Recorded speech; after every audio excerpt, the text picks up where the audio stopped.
ನಮಸ್ಕಾರ ಸ್ನೇಹಿತರೆ, welcome back to my channel. Bigg Boss ಕಡೆಯಿಂದ ಈಗ ಹೊಸ ಪ್ರೊಮೋ ಒಂದು ಬಿಡುಗಡೆ ಆಗಿದೆ. ಅದು ಕಂಪ್ಲೀಟ್ ತ್ರಿವಿಕ್ರಮ್ ಮತ್ತು ಭವ್ಯ ಅವ್ರ ಬಗ್ಗೆನೇ.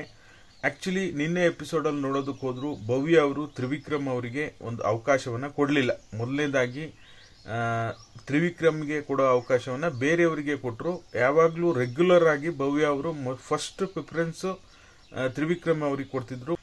ನನಗನ್ಸೋ ಪ್ರಕಾರ ಭವ್ಯ ಅವರು ಎಲ್ಲೋ ಒಂದು ಕಡೆ ಕಿಚ್ಚ ಸುದೀಪ್ ಅವರು ನಿಮ್ಮ ಗೆಳೆತನವನ್ನು ಬಿಟ್ಟು ಇಂಡಿವಿಜುವಲ್ ಆಗಿ ಆಟ ಆಡಿ ಅವಕಾಶ ಅಂತ ಬಂದಾಗ ಬೇರೆಯವರಿಗೂ ಕೂಡ ಅವಕಾಶ ಕೊಡಿ. ಎಲ್ಲ ಟೈಮಲ್ಲೂ ನೀವು ಅವರನ್ನು ಇವ್ರು ಹೇಳೋದು ಇವ್ರನ್ನ ಅವ್ರು ಹೇಳೋದು ಅಂದರೆ ಹೇಗೆ ಅಂತ ಹೇಳಿದ್ದಕ್ಕೆ ಅದನ್ನೇ ಮೈಂಡಲ್ಲಿ ಇಟ್ಕೊಂಡು ತ್ರಿವಿಕ್ರಮ್ ಅವ್ರನ್ನ ಸ್ವಲ್ಪ ಅವಾಯ್ಡ್ ಮಾಡಿ ಇಂಡಿವಿಜುವಲ್ ಆಗಿ ಆಟ ಆಡೋದಕ್ಕೆ ಹೊರಟಿದ್ದಾರೆ ಅನಿಸುತ್ತೆ ಭವ್ಯ ಅವರು.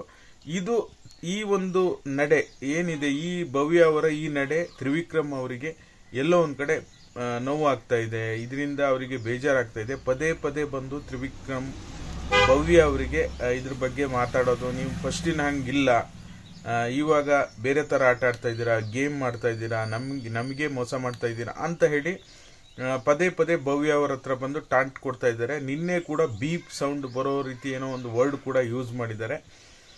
ಇದು ಎಲ್ಲೋ ಒಂದು ಕಡೆ ಈ ರೀತಿ ನಡೀತಾ ಇರೋದು ತ್ರಿವಿಕ್ರಮ್ ಈ ರೀತಿ ಮಾಡ್ತಾ ಇರೋದು ಅವ್ರಿಗೆ ಈ ಒಂದು ಫಿನಾಲೆ ವಾರದಲ್ಲಿ ಭಾಳ ಕೇರ್ಫುಲ್ ಆಗಿರಬೇಕು. ಒಂದೇ ಒಂದು ಕಪ್ಪು ಚುಕ್ಕಿ ಬಂದರೂ ಸಹ ಎಲ್ಲೋ ಒಂದು ಕಡೆ ಡ್ರಾಬ್ಯಾಕ್ ಆಗುತ್ತೆ.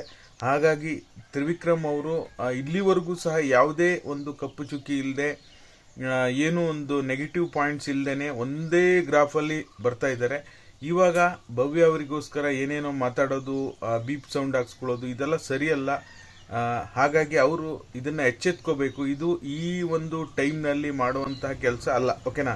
ಅವರು ಇಂಡಿವಿಜುವಲ್ ಆಗಿ ಆಡಿದ್ರೆ ಆಡಲಿ, ಇವರು ಇಂಡಿವಿಜುವಲ್ ಆಗಿ ಆಡಬೇಕು. ಇದಾಗಿತ್ತು ಈ ಕ್ಷಣದ ಮಾಹಿತಿ. ಲೈಕ್ ಮಾಡಿ, ಶೇರ್ ಮಾಡಿ, ಸಬ್ಸ್ಕ್ರೈಬ್ ಮಾಡಿ. Thank you so much for watching.